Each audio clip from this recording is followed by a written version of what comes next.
नमस्कार दोस्तों, ये है अमर श्री एकेडमी और आज हम सब पढ़ने वाले हैं चैप्टर 1 का 7वां पार्ट। इस चैप्टर का इस पार्ट का जो नाम है वह है नाभिक रागी प्रतिस्थापन अभिक्रिया। आज हम पढ़ने वाले हैं कि नाभिक रागी प्रतिस्थापन अभिक्रिया क्या होती है, SN1 अभिक्रिया क्या होती है, SN2 अभिक्रिया क्या होती है। आइए अपने वीडियो को शुरू करते हैं।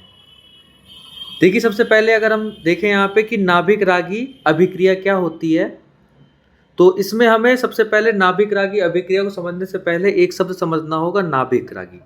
नाभिक रागी दो शब्दों से मिलकर बना है। एक हो गया आपका नाभिक, एक आपका हो गया नाभिक और एक आपका हो गया रागी। ठीक है ना। नाभिक की प्रकृति कैसी होती है? धनात्मक होती है। नाभिक कैसा होता है? परमाणु का धनात्मक होता है, अर्थात नाभिक कौन हो गया? धनात्मक हो गया। वहीं रागी का मतलब क्या होता है? आकर्षण करने वाला या प्रेम करने वाला, अर्थात वह जो किससे प्रेम करता हो?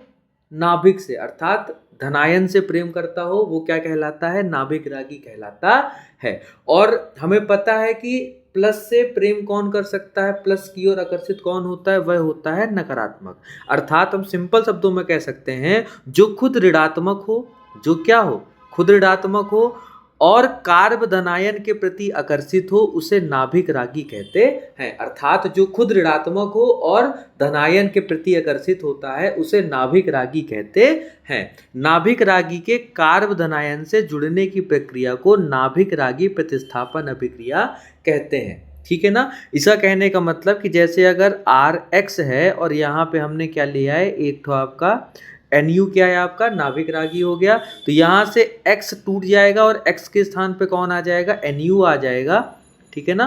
तो ये आपका NU प्लस क्या हो जाएगा? X हो जाएगा। तो ये नाभिक रागी के कार्ब धनायन से जुड़ने की प्रक्रिया को क्या कहते हैं? नाभिक रागी प्रतिस्थापन अभिक्रिया कहते हैं। जो नाभिक रागी होता है वह हेलोजन तत्व क्या कर देता है? प्रतिस्थापित कर देता है। आज से जो हमारी सीरीज चालू होने वाली है वह हेलो एल्केन की रासायनिक अभिक्रियाएं चालू होने वाली है। हम यहाँ पे हेलो एल्केन से तरह तरह की संरचनाओं का निर्माण करेंगे। ठीक है ना। यह कितने प्रकार का होता है? यह अभिक्रिया कितने प्रकार की होती है? यह अभिक्रिया दो प्रकार की होती है। एक होती है SN1 अभिक्रिया और एक होती है SN2 अभिक्रिया।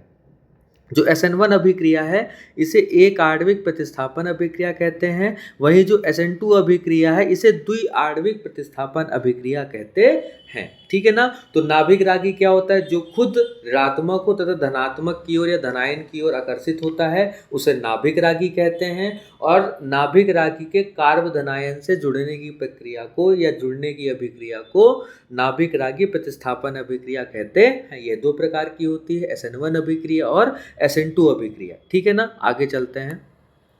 अब हम इन्हें यहाँ पे एक कंपैरिजन के रूप में दो अभिक्रियाओं को देखा है, जिससे हमें बहुत सारी चीज़ें स्पष्ट हो जाएं। जब तक हम किसी चीज़ की तुलना करते हैं तो हमें बहुत आसानी से याद हो जाता है, लेकिन अगर हम किसी चीज़ की तुलना ही ना करें तो हमें वह बहुत ही कठिनाई से याद होता है। ठीक है ना। तो सबसे पहले हम बात करेंगे SN1 अभिक्रिया की। तो यह प्रक्रिया दो चरणों में संपन्न होती है। प्रथम पद जो होता है वह मंद होता है, मंद मतलब धीमे होता है। वहीं जो द्वितीय पद होता है वो बहुत ही तेज होता है। अर्थात जो SN1 अभिक्रिया है वह दो पदों में होती है। जो पहला पद होता है वह बहुत धीमे होता है, मंद होता है। वही जो दूसरा पद होता है वह बहुत ही तीव्र होता है। इसका प्रथम पद वेग, ठीक है ना। जो इसका प्रथम पद होता है वो कैसा होता है? वेग निर्धारक पद होता है, जिसमें हाइड्रोजन परमाणु कार्बन परमाणु से अलग होता है और कार्ब धनायन मतलब C+ का निर्माण करता है। ठीक है ना। इस कार्ब धनायन में नाभिक रागी द्वितीय पद में तीव्रता से जुड़ जाता है। तो प्रथम पद में जो हाइड्रोजन तत्व है वह आपके कार्बन से अलग हो जाएगा। तो ये प्रथम पद है, बहुत ही धीमे वाला प्रोसेस है क्योंकि बंध टूट रहा है। वहीं जो आपका कार्ब धनायन बना होगा वह द्वितीय पद में नाभिक रागी से जुड़ जाएगा। जैसे हम यहाँ पे प्रथम पद देखते हैं तो यहाँ पे RX है, हमारे पास क्या हेलो एल्केन है। यहाँ पे क्या हुआ? यहाँ पे ये दोनों आपस में टूटे तो X माइनस हो गया और R क्या हो गया? प्लस हो गया। तो R प्लस क्या हो गया? ये हमारा कार्ब धनायन हो गया। ठीक है ना। ये हमारा क्या हो गया? कार्ब धनायन मतलब C+ हो गया। वहीं X क्या हो गया? आपका हाइड्रोजन परमाणु जो कि अलग हुआ। यह मतलब इन दोनों के टूटने की प्रक्रिया बहुत धीमी होगी। वहीं दूसरे पद में जो आपका ये R+ था, जो ये आर प्लस था, इसमें कौन जुड़ जाता है, नाभिक रागी जुड़ जाता है। वे नाभिक रागी हो सकते हैं, OH माइनस हो सकता है, ठीक है ना, और भी अन्य हो सकते हैं। तो ये नाभिक रागी क्या होते हैं, आर प्लस में जाके जुड़ जाते हैं, ठीक है ना। और इस तरह क्या बन जाता है, आर और आर में कौन जाके जुड़, कार्ब धनायन में कौन जाके जुड़ गया, नाभिक रागी जुड़ गया। यह किसकी प्रोसेस थी, यह आपकी SN1 अभिक्रिया थी। वहीं अगर हम SN2 अभिक्रिया की बात करें तो ये बहुत ही सिंपल अभिक्रिया है कि यह प्रक्रिया एक चरण में संपन्न होती है। जहां पे SN1 अभिक्रिया 2 चरणों में हो रही थी, प्रथम पद और द्वितीय पद में, वहीं पे SN2 अभिक्रिया क्या होती है, केवल एक ही पद में होती है। इसमें एक संक्रमण अवस्था आती है जिसमें नाभिक रागी और हैलोजन परमाणु दोनों कार्बन से जुड़े प्रतीत होते हैं। देखो जैसे नीचे देखते हैं, यहाँ पे ये RX क्या है, RX आपका हेलो एल्केन है, यहाँ पे किसके जुड़ रहा है, आपका नाभिक रागी से जुड़ रहा है। अब इसमें क्या होगा, इसमें जब इसके बीच विदलन हो रहा होगा तो ये NU क्या करेगा, पश्च आक्रमण करके पीछे से R में जुड़ जाएगा। ये NU कौन है, आपका नाभिक रागी। जो ये नाभिक रागी होगा ये आपका पश्च आक्रमण करेगा, और पश्च आक्रमण मतलब पीछे से आक्रमण करेगा, और किससे जाके जुड़ता हुआ दिखेगा, आर। तो एक ऐसी अवस्था आएगी जहां पे अभी X जो आपका हैलोजन परमाणु है वह आपके कार्बन परमाणु से अभी टूटा नहीं है, लेकिन उसमें कौन जुड़ने की व्यवस्था कर रहा है, नाभिक रागी जुड़ने की व्यवस्था कर रहा है। तो ऐसी अवस्था को हम कौन सी अवस्था कहते हैं, संक्रमण अवस्था कहते हैं। इसके बाद क्या हो जाएगा, इसके बाद ये जो X है वो अलग हो जाएगा और जो NU है वह R के साथ जुड़ जाएगा, ठीक है। तो ये क्या कहलाती है, ये आपकी SN2 अभिक्रिया कहलाती है। जहां पे SN1 अभिक्रिया में दो पद होते थे, वहीं SN2 अभिक्रिया में मात्र एक पद होता है। जहां SN1 पद में दोनों पदों के बीच में क्या होता था, दोनों पदों के बीच में कोई धीमा और तीव्र होता था, वहीं SN2 अभिक्रिया में एक संक्रमण अवस्था आती है, ठीक है। तो ये आपका था। आगे देखते हैं आगे और क्या है। हाँ, अब और ध्यान रखिएगा, ये इससे क्वेश्चन पूछ लेता है कि इस अभिक्रिया के लिए सक्रियता का क्रम क्या है। तो याद रखिएगा, अगर 3 डिग्री कार्बन में, मतलब वह हाइड्रोजन, जो हाइड्रोजन जिस कार्बन से जुड़ा है, अगर वह 3 डिग्री कार्बन है तो यहाँ पे SN1 अभिक्रिया सबसे तेजी से होगी, ठीक है। इससे थोड़ी से कम मात्रा में 2 डिग्री वाले कार्बन, अगर जिसमें X जुड़ा है, हाइड्रोजन परमाणु जुड़ा है, उसमें यह थोड़ा सा कम होगा सक्रियता में। 1 डिग्री कार्बन जो आपका होगा, ठीक है ना, जो आपका 1 डिग्री कार्बन होगा, मतलब केवल और केवल X से जुड़ा होगा, ठीक है ना, तो उसमें और भी थोड़ा सा धीरे होगा, ठीक।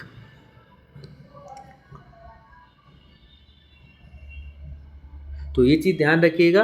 और इसके बाद जिसमें जुड़ा ही नहीं होगा, केवल X होगा, तो ये सबसे लीस्ट स्टेबल होता है। इसको हम यहाँ देख सकते हैं, टर्ट RX का मतलब ये हो गया, सेकेंडरी RX का मतलब ये हो गया, और प्राइमरी RX का मतलब 1 डिग्री वाले कार्बन में X जुड़ा हुआ है, और ये CH3X कौन हो गया, ये जो हमने यहाँ पे CX या RX को बनाया हुआ है, ठीक है ना। इसको अगर हम स्टेबिलिटी देखते हैं तो यहाँ पे देखिए, यहाँ पे ये कितने डिग्री का कार्बन है, 3 डिग्री कार्बन है ये वाला कार्बन। ये कितने डिग्री का कार्बन है, ये आपका 2 डिग्री कार्बन है। ये आपका कितने डिग्री कार्बन, 1 डिग्री कार्बन, ये कोई भी डिग्री का कार्बन नहीं है। तो हम देख सकते हैं कि ये वाले पे, ये जो आपका ये स्ट्रक्चर बना हुआ है, इसमें सबसे तेजी से SN1 अभिक्रिया होगी, वहीं इससे थोड़ी सी कम इसमें होगी, इससे थोड़ी सी कम इसमें होगी, और सबसे कम किसमें होगी, आपकी CH3X में होगी। अर्थात जो बिना डिग्री वाले कार्बन पे अगर आपका X जुड़ा हुआ है तो यह लीस्ट स्टेबल होता है, जहाँ पे SN1 अभिक्रिया होती है। वहीं इसका अगर आप उल्टा कर दीजिए, उल्टा मतलब कैसे, जैसे यहाँ पे क्या था, यहाँ पे आपका ये सबसे तेज था ना, तो वहाँ पे SN2 अभिक्रिया में क्या होगा कि जो 3 डिग्री कार्बन वाला हाइड्रोजन परमाणु होगा ये सबसे लीस्ट स्टेबल होगा। अर्थात SN2 अभिक्रिया यहाँ पे बहुत ही मुश्किल से हो। क्यों? क्योंकि यहाँ पे देखिए 3 CH3 हैं और नाभिक रागी क्या करता है, पीछे से आक्रमण करता है। तो पीछे से आक्रमण करने पर इसे कितने CH3 मिल जाएंगे, 3 मिल जाएंगे। तो यह जल्दी कार्बन से जुड़ नहीं पाएगा, इसलिए यहाँ पे जो ये 3 डिग्री कार्बन वाला जो आपका हेलो एल्केन है यह बहुत ही क्या होगा, लीस्ट स्टेबल होगा SN2 अभिक्रिया के लिए। इससे थोड़ा ज़्यादा स्टेबल और क्रियाशील कौन सा होगा, आपका 2 डिग्री वाला कार्बन वाला होगा, ठीक है ना, 2 डिग्री वाला हेलो एल्केन होगा। वहीं इससे थोड़ा सा ज़्यादा स्टेबल कौन होगा, आपका 1 डिग्री वाला हेलो एल्केन। और जो सीधा और सीधा आपका RX आए, ठीक है ना, ये सबसे ज़्यादा क्या होता है, अर्थात जिसमें केवल वह कार्बन जिसमें आपके केवल हाइड्रोजन हो, ठीक है ना, और X हो, ये क्या होता है, ये आपका सबसे सुटेबल और सबसे ज़्यादा क्रियाशील किसके अंतर्गत होता है, SN2 अभिक्रिया के अंतर्गत होता है। तो यहाँ पे देखिए, यहाँ पे आपके 3 CH3 थे, इसलिए आपका चूंकि 3 CH3 होने के चक्कर में जो नाभिक रागी है, जो नाभिक रागी पश्चाक्रमण करता था, वह क्या हो जाएगा, वह नहीं कर पाएगा, बहुत ही मुश्किल हो जाएगा उसके लिए पश्चाक्रमण करना कार्बन से जुड़ने, इस वाले कार्बन जुड़ने के लिए, अर्थात ये थोड़ा लिस्ट है। इसके बाद एक यहाँ पे क्या हो गया, CH3 कम हो गया, तो अब क्या है, इससे थोड़ी आसानी होगी इस वाले कार्बन में जुड़ने पे, ठीक है ना। अब यहाँ पे 2 कम हो गए, केवल 1 बचा, तो यहाँ पे थोड़ी और आसानी हो गई पश्चाक्रमण करने के लिए, और एट लास्ट में यहाँ पे केवल और केवल क्या है, सभी हाइड्रोजन्स हैं, इसलिए यहाँ पे क्या हो जाएगा, वह फ्री हो जाएगा कहीं किसी भी हाइड्रोजन को हटा के कार्बन पे जुड़ने के लिए, ठीक है ना। तो याद रखिएगा, एक को याद कर लीजिए, एक को याद कर लेंगे तो इसका अगर आप उल्टा बना देंगे तो वह आपका SN2 अभिक्रिया के लिए होता है। इससे पेपर में क्वेश्चन आ सकता है 1 या 2 नंबर का, तो याद रखिएगा क्या इसका ऑर्डर होता है। इसके बाद जो एक क्वेश्चन पूछा गया है और कई बार आ चुका है कि SN1 और SN2 अभिक्रिया में क्या क्या अंतर होता है, तो अभी हमने जो पढ़ा हम उसी के अकॉर्डिंग क्या करते हैं, इसके अंतर भी निकाल लेते ताकि हमें आसानी हो, ठीक है ना। तो अभिक्रिया की कोटि कितनी होती है SN1, चूंकि 1 है तो यहाँ भी ऐसे भी आप याद रखते हैं कि चूंकि 1 है तो अभिक्रिया की कोटि कितनी होगी, 1 होगी। यह 2 है तो यहाँ पे अभिक्रिया की कोटि कितनी होगी, 2 हो जाएगी, ठीक है ना। इसके बाद एक आणविक, हमने पहले इसका नाम पढ़ रखा है कि यह एक आणविक प्रतिस्थापन अभिक्रिया है, और ये क्या है, 2 आणविक प्रतिस्थापन अभिक्रिया है। तो एक आणविक है तो इसलिए एक आणविकता हो गई इसकी, और चूंकि यहाँ पे 2 आणविक हैं तो यहाँ पे इसकी आणविकता कितनी हो गई, 2 हो गई। इसमें क्या होता है, इसमें जो आपका C+ बनता है, ठीक है ना। इसमें क्या होता है, इसमें संक्रमण अवस्था आती है, मतलब इसमें जो आपका नाभिक रागी होता है वो भी कार्बन से जुड़ा होता है, और जो आपका हैलोजन परमाणु है वो भी कार्बन से जुड़ा होता है, अर्थात यहाँ पे C+ नहीं बनता है ना। यहाँ पे क्या होता है, संकरण अवस्था होती है, और यहाँ पे क्या होता है, कार्ब धनायन आता है। इसके बाद क्या है, इसके बाद इसका जो वेग समीकरण होता है, यह होता है V बराबर K ब्रैकेट के अंदर R, ठीक है ना, RX क्या हो गया, हेलो एल्केन हो गया। वहीं पे अगर हम SN2 अभिक्रिया का वेग समीकरण देखेंगे तो ये आपका V बराबर K RX क्या होता है आपका, हेलो एल्केन हो गया, और NU चूंकि 2 आणविक है, यहाँ पे आपका ये भी होगा और एक ये भी होगा, तो यहाँ पे 2 अणु है, यहाँ पे कितने अणु, केवल RX है। ये कहाँ से आया, ये आपको याद रखना है, ये आपके केमिस्ट्री के चैप्टर 3 में आपने ये सब पढ़ा होगा, वेग समीकरण, वेग कोटि, अभिक्रिया की कोटि, अभिक्रिया की आणविकता, ठीक है ना। इसके बाद जो आपका SN1 अभिक्रिया होता है, ये ध्रुवीय विलाय की उपस्थिति में अभिक्रिया करता है, अर्थात SN1 अभिक्रिया कराने के लिए आपको एक ध्रुवीय विलाय की आवश्यकता है, ठीक है। और वहीं अगर आपको SN2 अभिक्रिया करना है तो वहाँ पे आपको अध्रुवीय विलायक की उपस्थिति करानी पड़ेगी, तभी आप कौन सी अभिक्रिया करा सकते हैं, SN2 अभिक्रिया करा सकते हैं। तो ये 5 आपके पॉइंट्स हो गए कि SN1 अभिक्रिया में अभिक्रिया की कोटि 1 होती है, वहीं पे SN2 में अभिक्रिया की कोटि 2 होती है, SN1 में अभिक्रिया की आणविकता 1 होती है, वहीं SN2 में अभिक्रिया की आणविकता 2 होती है। SN1 में कार्ब धनायन बनता है, जबकि SN2 में कार्ब धनायन नहीं बनता, जबकि संक्रमण अवस्था आता है जहाँ पे नाभिक रागी हाइड्रोजन परमाणु कार्बन से जुड़े हुए प्रतीत होते हैं। वहीं इसका जो वेग समीकरण है वो ये है, और इसका वेग समीकरण ये है, ठीक है ना। जो SN1 अभिक्रिया वह ध्रुवीय विलायक की उपस्थिति में हो सकती है, वहीं जो SN2 अभिक्रिया है वह अध्रुवीय विलायक की उपस्थिति में होती है। इसके बाद और कुछ अंतर है, देखिए जो SN1 अभिक्रिया है इसमें कार्ब धनायन का पुनर्विन्यास हो जाता है, अर्थात जो कार्ब धनायन है, जैसे यहाँ पे SN1 में क्या हुआ था, SN1 में पहले आपका RX था, RX टूट के R+ और X- बना, तो ये जो कार्ब धनायन बना, इस कार्ब धनायन में क्या हो गया, इस कार्ब धनायन में वापस कौन जुड़ गया, नाभिक रागी जुड़ गया, तो ये NU बन गया, तो इसका प्रतिस्थापन हो गया, ठीक है ना। लेकिन यहाँ पे क्या था, यहाँ पे एक ऐसी अवस्था बनी थी जहाँ पे NU था, यहाँ पे R था, और यहाँ पे क्या था X। चूंकि यहाँ पे कार्ब धनायन बना ही नहीं है तो उसका पुनर्विन्यास कैसे होगा, तो अर्थात हम ये बोल सकते हैं कि इसमें कार्ब धनायन का पुनर्विन्यास हो जाता है, जबकि SN2 में कार्ब धनायन का पुनर्विन्यास नहीं होता है। लास्ट पॉइंट क्या है आपका, क्रियाशीलता क्रम, ठीक है ना। क्रियाशीलता क्रम क्या होता है आपका, टर्ट RX होता है, जो हम पढ़ चुके हैं, अर्थात यहाँ पे इसके कहने का मतलब है, ठीक है ना, कि 3 डिग्री वाला जो हैलो एल्केन है वह ज़्यादा स्टेबल है, जिसमें ज़्यादा SN1 अभिक्रिया होती है। वहीं जो 2 डिग्री वाला आपका हैलो एल्केन होता है उसमें थोड़ी सी कम होती है SN1 अभिक्रिया। वहीं जो 1 डिग्री वाला हैलो एल्केन होता है उसमें थोड़ी और कम हो जाती है, और जिसमें आपका कोई भी वो होता नहीं है, सीधा RX होता है।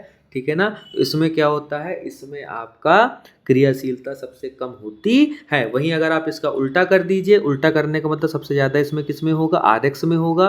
ठीक है ना, इससे थोड़ा सा कम किस में होगा, सबसे ज़्यादा इसमें होगा। इससे थोड़ा सा कम किस में होगा, 1 डिग्री हैलो एल्केन में होगा। इससे थोड़ा सा कम और किस में होगा, 2 डिग्री हैलो एल्केन में होगा। ठीक है ना, और सबसे कम किस में होगा, 3 डिग्री हैलो एल्केन में। क्यों, क्योंकि इसमें आपके जो आपके CH3 बॉन्ड है, CH3 जो बंध है बहुत ज़्यादा होते हैं, जिससे नाभिक रागी पश्चाक्रमण नहीं कर सकता। ठीक है, तो ये था आपका अंतर।